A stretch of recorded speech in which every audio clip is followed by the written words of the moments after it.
चलिए दोस्तों शुरू करते हैं। भाई हमने पुराने वीडियो में अभी तक 2 पार्ट में कंप्लीट किए जो जितने भी ज़िले हैं उन ज़िलों में खासकर आकर्षण का केंद्र, सबके लिंगानुपात, जनसंख्या वृद्धि, विकासखंड और तहसील और क्षेत्रफल और उनके से निकलने वाली नदियाँ, ये थोड़े से ज़रूरी तथ्य थे जिन पर बार बार चर्चा कर रहे थे हम। और साथ ही आगे के जो वीडियोस हैं उनके लिए हमारी कुछ आखिरी में स्ट्रेटेजी थी जिसमें हमने बात करी थी कि किस तरीके से हम करेंगे। उनको सुनिएगा, समझिएगा ताकि आपको कुछ समझ में आएगा। एग्ज़ाम को लेकर कुछ समय बचा हुआ है तो इस एग्ज़ाम के समय को ध्यान में रखते हुए ऐसे वीडियोस को सुनना ही काफ़ी आवश्यक हो जाता है, क्योंकि आप उसे कंटिन्यूसली रीड करोगे तो आपका लंबा थोड़ा समय जाएगा। तो जस्ट सिंगल रीड के परसेप्शन पे इसकी स्पीड बढ़ाइए, है ना। स्पीड बढ़ाने के बाद जो बिल्कुल गिने चुने पॉइंट्स पर मैंने डिस्कशन किया है अभी तक और उन्हीं को ही लेकर आगे भी करेंगे। तो इतनी पॉइंट ऑफ चीज़ें अगर आपको याद रही कि भाई उत्तर में, दक्षिण में, पूर्व में, पश्चिम में ग्रामों की संख्या, तहसील की संख्या, विकासखंड कितने, जनसंख्या कितनी, अगर इतनी चीज़ें हमको अगर थोड़ा सा याद रही तो हमारा क्या हो जाएगा भाई, काफ़ी कुछ हिस्सा कंप्लीट हो जाएगा। 52 जिलों के अलावा मध्य प्रदेश में कहीं से कुछ नहीं पूछा जाता, और वो जो भी पूछा जाता है उसमें नदियाँ होंगी ही होंगी, है ना, विकासखंड होंगे ही होंगे। ठीक है, उसके अलावा जो मतलब और भी चीज़ें हैं, कुछ अठन गठन को लेकर होगा तो कुछ उसकी न्यूज़ को लेकर होगा तो होगा, समझें। जो हम पढ़ रहे हैं और जो पढ़ना ज़रूरी है वही पढ़ रहे हैं, एक्स्ट्रा नहीं पढ़ रहे हैं। तो चलिए इसको ध्यान से सुनिए, समझिए, स्पीड बढ़ाकर इसको थोड़ी देर सुनिए तो आपको जल्दी जल्दी रिकॉल होता रहेगा। नंबर ऑफ टाइम जितने बार सुनोगे उतना ही भला है। चलो अब आगे बढ़ते हैं। 2 वीडियो में हमने काफ़ी कुछ ज़िले कंप्लीट किए इसमें, और इसके बाद शायद एक आध और बने तो ठीक, नहीं तो इसी में निपटा देंगे सब। ठीक है, तो अभी शुरू करते हैं। रायसेन, देखो रायसेन का जो गठन हुआ वो 1956। देखो 1956 क्यों बार बार आ रहा है, देखो 1956 इसलिए आ रहा है कि जो जब हमारे मध्य प्रदेश की स्थिति क्या थी। देखो मध्य प्रदेश जब पूरा का पूरा भारत आज़ादी के बाद जब बदला तो भाई सब अपनी अपनी रियासतों में रहना चाह रहे थे, है ना। यह सब याद होगा, कहानियाँ सुनी होंगी, वल्लभ भाई पटेल आए भाई, सब चीज़ों को जोड़ने पर जुगाड़ने के काम किए। देश को आज़ादी मिली 1947 में। 1950 में क्या हुआ भाई, अपना संविधान की तैयारी हो गई, फिर चीज़ें खुलना शुरू हो गई और फिर गठन हुआ। तो इस तरीके से मध्य प्रदेश को 3 भागों में ABC कैटेगरी में बटा हुआ था, है ना। 50 के बाद तो 56 में क्या हुआ, ये सभी को क्या कर दिया गया, एकत्रित करके पूरा मध्य प्रदेश डिस्ट्रिक्ट बना, जिसमें मध्य प्रदेश और छत्तीसगढ़ आया। बरार वाला जो अपना जो इधर का हिस्सा है, कुछ हिस्सा अपन ने क्या कर दिया, महाराष्ट्र को दे दिया, कुछ हिस्सा यहाँ से राजस्थान को गया, राजस्थान से कुछ हिस्सा अपने इसमें आया। ठीक है, एक ही जिला आया था, नाम उसका सिरोंज है। इधर से अपन ने बूंदी वाला हिस्सा उधर की तरफ दे दिया था। और इस तरीके से पूरा बंटवारा हो गया, क्लियर हो गया कि भाई मध्य प्रदेश में जो बनना है वो सब अपना अपना रख लो, जो बचेगा वो मध्य प्रदेश है, ऐसा ही कुछ था, याद हो तो। भाई इधर से राजस्थान के पास जितना उसे रखना रख लिया, जो छोड़ा वो मध्य प्रदेश को बचा। जैसे महाराष्ट्र ने जितना रखना था वो रख लिया, बाकी जो बचा मध्य प्रदेश का था। ऊपर से अगर बात करें तो उत्तर प्रदेश ने जितना रखा रखा, जो छोड़ा वो मध्य प्रदेश के पास आ गया। इधर पे बात करें तो छत्तीसगढ़ ने जो छोड़ा वो छत्तीसगढ़ के पहले बाद में बना। छत्तीसगढ़ तो पहले तो छत्तीसगढ़ अपना हिस्सा था। तो इधर झारखंड ने जो छोड़ा और बिहार ने जो छोड़ा वो मध्य प्रदेश बना। तो मध्य प्रदेश बनाने के लिए मेहनत नहीं थी, मेहनत ये थी कि बाकी के क्या करेंगे। मध्य प्रदेश तो ऑटोमेटिकली बन के तैयार था, क्योंकि जो छूटेगा वो बीच में हिस्सा है, हृदय पार्ट है, सेंट्रल एरिया है, और वो वही बनेगा जो छूटेगा। तो बेहतर था, बढ़िया था। और सबसे अच्छी बात यहाँ पे लोक विविधता और सबसे सभी चीज़ों की आप पे आपको सब कुछ मिलेगा, है ना। मध्य प्रदेश एक ऐसी जगह है जहाँ पे आपको हर भाषा के लोग मिलेंगे, हर प्रकार के लोग मिलेंगे, और हर टाइप की चीज़ें, संस्कृतियाँ और सब चीज़ें देखने को मिलेंगी। तो एक बढ़िया मज़ेदार जगह है जहाँ पर हम सब रहते हैं। चलिए हो गई बहुत तारीफ, आगे बढ़ते हैं। रायसेन पे आते हैं। रायसेन का एरिया बहुत बड़ा है, ठीक है। वर्ष 1956 में इसका गठन हुआ था। इसके बाद रायसेन, अरे महाराज, हाँ, 1956 में इसका क्या हुआ, गठन हुआ। मुख्यालय इसका रायसेन था। क्षेत्रफल की बात करें तो 8,466 वर्ग किलोमीटर 8वां स्थान आता है क्षेत्रफल के हिसाब से। प्रमुख नदी जो है बेतवा और बारना नदी है। सीमावर्ती जिले, उत्तर में विदिशा है इससे जुड़ा हुआ, दक्षिण में होशंगाबाद, पूर्व में सागर और पश्चिम में सीहोर। इतनी जगह से ही क्या हुआ है जो है वो लगे हुए जिले हैं। ग्रामों की संख्या 1485 है, 61 गैर आबादी वाले हैं। तहसीलें 8 हैं, रायसेन, गैरतगंज, बेगमगंज, गौहरगंज, बरेली, सिलवानी, उदयपुरा, बाड़ी और सुल्तानपुर, तो ये रायसेन में आता है। विकास खंड की बात करें तो 7 हैं, बरेली, बेगमगंज, गैरतगंज, अब्दुल्लागंज, सांची, सिलवानी और उदयपुरा। तो कई बार सवाल ये आता है कि भाई सांची कहाँ आता है, सांची किस जिले में आता है, तो सांची रायसेन जिले में आता है, ना कि विदिशा जिले में आता है, ठीक है, ऐसा ध्यान रखना। इसके बाद जनसंख्या की बात करें तो 13,31,597 जो है वो जनसंख्या है, 27वें स्थान पर आते हैं। जनसंख्या घनत्व 157 प्रति वर्ग किलोमीटर, 46वां स्थान है। दशकीय जनसंख्या इसकी कितनी है, 18.35% है। लिंगानुपात 901 है, पुरुष प्रति हजार पुरुष, 40वां स्थान। शिशु लिंगानुपात 932 प्रति हजार बालक। कुल साक्षरता दर जो है वो 72.98%, 10वां स्थान है। पुरुष साक्षरता दर 80.81%, महिला साक्षरता दर 64.24%। आकर्षण की बात करें तो यहाँ पर सांची का बौद्ध स्तूप है, भोजपुर का शिव मंदिर है, सोनारी और देलावाड़ी इको पर्यटन केंद्र हैं, सतमासिया जैन मंदिर है, भूतनाथ मंदिर है, गेटवे रिट्रीट सांची और भीमबेटका ये यहाँ का मेन एरिया है जहाँ पर आप घूम घाम सकते हो। बहुत काफ़ी अच्छा एरिया है, ठीक है। जो एक चीज़ और इसमें जोड़ी नहीं, वो क्या नाम है आपका, मंडी द्वीप वाला जो हिस्सा है वो भी कहाँ किस में आता है, इसी हिस्से में काउंट होता है लगभग, उसका शायद इसमें होगा, चलिए अपन उसे देख लेंगे। राजगढ़, आगे बढ़ते हैं। राजगढ़ का वर्ष है 1956, मुख्यालय राजगढ़, क्षेत्रफल 6153 वर्ग किलोमीटर, 25वां स्थान है ना। क्षेत्रफल की दृष्टि से 25वें स्थान पर आता है मध्य प्रदेश में। प्रमुख नदियां जो हैं वो हैं पार्वती, नेवज और तालेन। सीमावर्ती इलाके अगर देखें तो कौन कौन से जिले हैं, उत्तर में जो है वो राजस्थान, दक्षिण में शाजापुर, दक्षिण पूर्व में सीहोर और पश्चिम में आगर मालवा। ग्रामों की संख्या यहाँ कितनी है, 1728, 51 गैर आबादी वाले हैं। तहसीलें 7 हैं, जीरापुर, खिलचीपुर, राजगढ़, ब्यावरा, सारंगपुर, नरसिंहगढ़ और पचोर। विकासखंड 6 हैं, राजगढ़, खिलचीपुर, जीरापुर, ब्यावरा, नरसिंहपुर और सारंगपुर। कुल जनसंख्या हो गई 15,45,814, 19वें स्थान पर आती है जनसंख्या के स्थान पर। जनसंख्या घनत्व है 251 प्रति वर्ग किलोमीटर, 17वां स्थान आता है जनसंख्या की दृष्टि से, घनत्व की दृष्टि से। दशकीय जनसंख्या वृद्धि 23.26% है। लिंगानुपात की बात करें तो 956 प्रति हजार पुरुष, 17वां स्थान आता है। शिशु लिंगानुपात 920 प्रति हजार बालक। कुल साक्षरता दर 61.21%, 44वां स्थान। पुरुष साक्षरता दर 73.02%, महिला साक्षरता दर 48.95%। तो ये इनका एक दृष्टिक था जिसको अपन ने देखा। इसके बाद आकर्षण का केंद्र जो है वो क्या क्या है, तो एक मचलपुर की बावड़ी है, चिड़ीखो झील है, शंका जी की छतरी है, कोटरा चलचित्र है, बाज बहादुर व रानी रूपमती का मकबरा है, झगोड़ा गुफा है, पादप संग्रहालय केंद्र है, बैजनाथ मंदिर और कालीपीठ मंदिर है। तो इतनी चीज़ें हमने कहाँ देख ली, राजगढ़ में देख ली। राजगढ़ का जो एरिया, इसमें जो ज़्यादा जानकारी रखने वाली बात है तो देखो, एक छिड़ीखो झील जो है वो ऊंचाई से देखने में चिड़ी का मतलब इसके आकार की दिखती है, चिड़िया का आकार है, तो छिड़ीखो झील है, ठीक है। चिड़ीखो झील यहाँ का मेन आकर्षण केंद्र है। शंका जी की छतरी, कोटरा चलचित्र, बाज बहादुर और रानी रूपमती का मकबरा भी कहाँ पर है, तो वो राजगढ़ में है, ठीक है। और तो चीज़ें ठीक है, कालीपीठ मंदिर सब ठीक है। तो दो चीज़ें याद रखना, बाज बहादुर रानी रूपमती का मकबरा कहाँ पर है, राजगढ़ में है। चिड़ीखो झील कहाँ पर है, राजगढ़ में है। चलो विदिशा आ जाओ, विदिशा आते हैं। गठन हो गया भाई 1956 में ही। इसका प्राचीन नाम था वेशदिश, बेसनगर, बेसवनगर और भीलसा। प्रमुख इसका मुख्यालय कहलाया विदिशा। क्षेत्रफल यह 7,371, 13वें स्थान पर आता है वर्ग किलोमीटर में।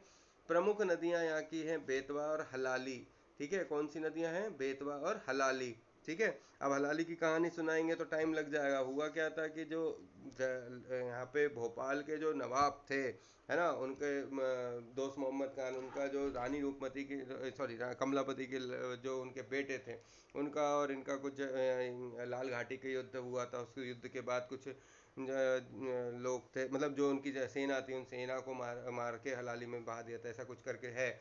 तो उतना ज़्यादा क्लियर मैं भी अभी नहीं क्लियर कर पाऊंगा, तो अपन उसे बाद में देखेंगे जब अपन पर्टिकुलर भोपाल पढ़ेंगे, ठीक है। आगे बढ़ते हैं। प्रमुख नदियों की बात करी थी तो दो हैं, एक बेतवा और दूसरा हलाली। सीमावर्ती जिले राज्य की बात करें तो उत्तर में गुना अशोकनगर, दक्षिण में रायसेन, पूर्व में सागर और दक्षिण पश्चिम में भोपाल आता है। ग्रामों की संख्या 1614 है, जिसमें 78 गैराबादी वाले हैं। तहसील की बात करें तो 11 तहसीलें हैं। विदिशा, ग्यारसपुर, बासोदा, नटेरन, कुरवाई, सिरोंज, लटेरी, शमशाबाद, त्योंदा, गुलाबगंज और पठारी। विकासखंड कितने हैं? 7 हैं। विदिशा, गंज बसौदा, ग्यारसपुर, लटेरी, नटेरन, शमशाबाद और सिरोंज। जनसंख्या कितनी है? 14,58,875, 31वां स्थान है। जनसंख्या घनत्व है 198 प्रति वर्ग किलोमीटर, 31वां स्थान है। ठीक है। दशकीय जनसंख्या वृद्धि दर जो है वो है 20.09%। लिंगानुपात की बात करें तो 896 प्रति हजार पुरुष, 43वां स्थान है। शिशु लिंगानुपात 926 प्रति हजार बालक। कुल साक्षरता दर है 70.53%, 22वां स्थान। पुरुष साक्षरता दर जो है वो 79.14% है। महिला साक्षरता दर 60.85% है। आकर्षण का केंद्र की बात करें तो उदयगिरी की गुफाएं, मौला जी की पहाड़ी, अठखंबा मंदिर सिरोंज, हाजी अली की दरगाह, उद्रेश्वर व नीलकंठेश्वर मंदिर, बीजा मंडल मस्जिद, बाजरा मठ, माला देवी मंदिर, राघव जी की हवेली आदि। तो ये सब अपन को कहाँ मिल गया? विदिशा में देखने और घूमने। तो कभी जाओ तो घूम आना। चलो आगे बढ़ते हैं। आगे जाएंगे तो देखेंगे रीवा। रीवा का जो है पुराने समय की जो वो थी, मतलब अपने आप में एक रियासत थी, जिसको रियासत को लेकर लंबे समय तक ये चलती रही है। तो इसके बारे में इतिहास भी अच्छा है इसका, सुनिएगा। तो वर्ष 1956 में इसका गठन हुआ। रीवा मुख्यालय रीवा ही कहलाया। क्षेत्रफल 6,314 वर्ग किलोमीटर, 22वां स्थान है।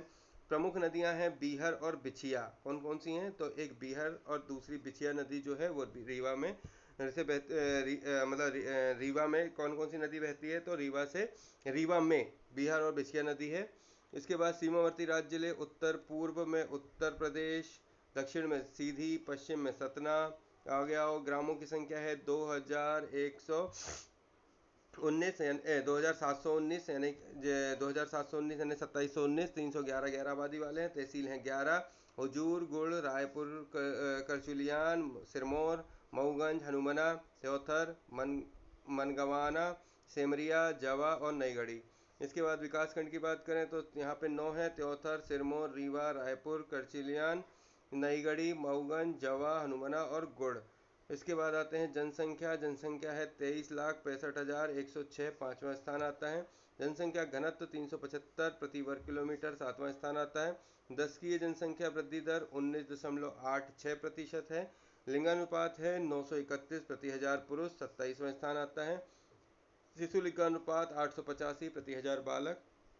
कुल साक्षरता दर है 71.62%, 18वां स्थान आता है। पुरुष साक्षरता दर जो है वो 81.43% है। महिला साक्षरता 61.16% है। आकर्षण केंद्र की बात करें तो चचाई, केवटी, पूर्वा जलप्रपात, बरहद शैलाश्रय, चतुर्भुजी काल भैरव मंदिर, खगोलीय विद्या केंद्र, वेंकट भवन, देऊर कोठार बौद्ध स्तूप, बिहर इको पर्यटन केंद्र, अल्लाह घाट शिलालेख आदि। ठीक है। अब आते हैं अगले पे, सतना। सतना है वर्ष 1956 में इसका गठन हुआ। मुख्यालय सतना कहलाया। क्षेत्रफल 7,502 वर्ग किलोमीटर, 11वां स्थान है क्षेत्रफल में। मुख्य नदी यहाँ की है वो है टोंस और सेमरावल। ठीक है। तो सतना की 2 नदियां हैं, टोंस और सेमरावल। ठीक है। इसके बाद आते हैं सीमावर्ती राज्य जिले। तो देखो उत्तर में उत्तर प्रदेश, दक्षिण में कटनी, पूर्व में रीवा और पश्चिम में पन्ना। ग्रामों की संख्या की बात करें तो 1984, 184 जिसमें गैर आबादी हैं। तहसील जो है वो है 10, रघुराज नगर, अमरपाटन, नागौद, उचेहरा, रामपुर बघेलान, है ना, रामपुर बघेलान एक वर्ड है, रामनगर, मैहर, मझगवा, बिरसिंहपुर और कोटर। ये हो गई तहसील। विकास खंड की बात करें तो 8 हैं। अमरपाटन, मैहर, मझगवा, रामनगर, रामपुर बघेलान, सोहबल और उचेहरा। इसके बाद कुल जनसंख्या की बात करें तो 22,28,935, 6वां स्थान आता है। जनसंख्या घनत्व 297 प्रति वर्ग किलोमीटर, 10वां स्थान आता है। जनसंख्या वृद्धि दर 19.19% है। लिंगानुपात 926 प्रति हजार पुरुष, 30वां स्थान। शिशु लिंगानुपात 910 प्रति हजार बालक। कुल साक्षरता दर 72.26%, 14वां स्थान। कुल साक्षरता दर 81.37%, महिला साक्षरता दर 62.45% है। जो पूछा जाएगा वो है आकर्षण का केंद्र। यहाँ से देखो माँ शारदा देवी का मंदिर यहीं है ना, गोला मठ है, पतियानदाई है, पतियानदाई मंदिर है, जालपा मंदिर है, कुंवर मठ है, अलाउद्दीन खां के द्वारा स्थापित मैयर बैंड, चित्रकूट, रामबन, धार कुंडी आश्रम, सुरभंग मुनि आश्रम और गविनाथ धाम यहाँ का खास आकर्षण केंद्र रहा है। आगे बढ़ते हैं। सीधी, इसका स्थापना हुई 1956 में। इसका क्षेत्रफल है 4,851 वर्ग किलोमीटर, जिसमें 37वें स्थान पर आता है क्षेत्रफल में। नदी यहाँ की जो है वो है गोपद, बनास, सोन। तीन नदियाँ यहाँ से बहती हैं। तो तीन नदियाँ कौन कौन सी हैं? एक गोपद, दूसरा बनास, तीसरा सोन। ठीक है, हम पढ़ रहे हैं सीधी इसलिए। सीमावर्ती जिले उत्तर में रीवा, दक्षिण में छत्तीसगढ़, पूर्व में सिंगरौली, पश्चिम में शहडोल। ग्रामों की संख्या 1055, जिसमें 30 गैर आबादी वाले हैं। ठीक है, आगे बढ़ते हैं। तहसील 7 हैं। बहरी, चुरहट, गोपद, बनास, कुश्मी, मझौली, रामपुर नैकिन और सिहावल। विकास खंड है 6, कुश्मी, मझौली, रामपुर नैकिन, सीधी और सिहावल। कुल जनसंख्या है 11,27,033, 35वां स्थान है। जनसंख्या घनत्व है 232 प्रति वर्ग किलोमीटर, इसमें 21वां स्थान आता है। जनसंख्या वृद्धि दर 23.72% है। लिंगानुपात 957 प्रति हजार पुरुष, 16वां स्थान। शिशु लिंगानुपात 914 प्रति हजार बालक। कुल साक्षरता दर जो है वो है 64.43%, 36वां स्थान। पुरुष साक्षरता दर जो है वो 74.44% है। महिला साक्षरता दर 55.07% है। आकर्षण केंद्र की बात करें तो देखो संजय गांधी राष्ट्रीय उद्यान यहाँ का जो है आकर्षण केंद्र कहलाया। बगदरा अभ्यारण्य, घोगर मंदिर, भुईमाड़ गुफा और रामधा कुंड। यहाँ पे से संजय गांधी राष्ट्रीय उद्यान इंपॉर्टेंट है, ये याद रखना है। कहाँ पर है? तो सीधी में। संजय गांधी राष्ट्रीय उद्यान कहाँ है गुरु? सीधी में है। आ जाओ सिंगरौली, जहाँ से लाइट चलती है सबके। गठन हुआ भाई इसका 24 मई 2008 को। प्राचीन नाम जो है सीधी का वो है सिंगावली। इसका मुख्यालय सिंगरौली का मुख्यालय जो है वो बैड़न में है, ध्यान रखना है ना, यहाँ पे थोड़ा सा चेंजेस मिला है। तो मुख्यालय हो गया बैड़न। क्षेत्रफल है 5,675 वर्ग किलोमीटर, 28वां स्थान आएगा।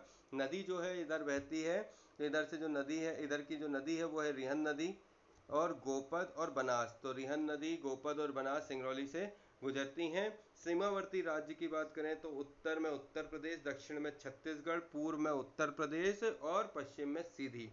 ग्रामों की संख्या 744, 17 गैर आबादी वाले हैं। तहसील हैं यहाँ पे 5, सिंगरौली, देवसर, चितरंगी, माड़ा और सराई। विकास खंड 3, चितरंगी, देवसर और बैढ़न। जनसंख्या हो गई यहाँ पे 11,78,273, 34वां स्थान। जनसंख्या घनत्व है 208 प्रति वर्ग किलोमीटर, 27वें स्थान पर आता है। 10 की जनसंख्या वृद्धि दर लगभग यहाँ की कितनी है? 28.05% है। लिंगानुपात जो है वो कितना है? तो सीधी का लिंगानुपात जो नहीं, ये अपन गलत जगह आ गए, सॉरी, सिंगरौली है ना। हाँ, सिंगरौली का लिंगानुपात कितना है आपका?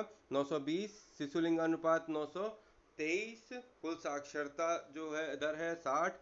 पुरुष साक्षरता 71.34%, महिला साक्षरता 48.53%। तो लगभग ये यहीं पे मूव कर रहा है, उतना ज़्यादा दिक्कत नहीं कर रहा है। कुछ ऐसा पर्टिकुलर निकल कर आएगा जिसे अपन को याद करना है तो अपन इसे देखेंगे।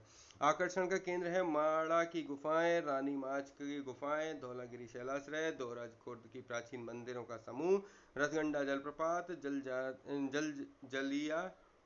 जलजलिया इको पर्यटन केंद्र और चंडीदेव का मेला। तो बस यहाँ से थोड़ा जनरली क्या है वो इलेक्ट्रिसिटी के बारे में पूछते हैं, या फिर थोड़ा सा चंडी देवी का मेला कहाँ पर है, माड़ा की गुफाएं कहाँ हैं, रानी माचा की गुफाएं कहाँ हैं, धौलागिरी शैलाश्रय कहाँ है, ये थोड़ा सा याद रखिएगा। थोड़ा सा पुराना एरिया है तो पूछा जाता है। मुख्यालय जरूर याद रखिएगा, सिंगरौली जो है उसका मुख्यालय कहाँ है? बैढ़न में है।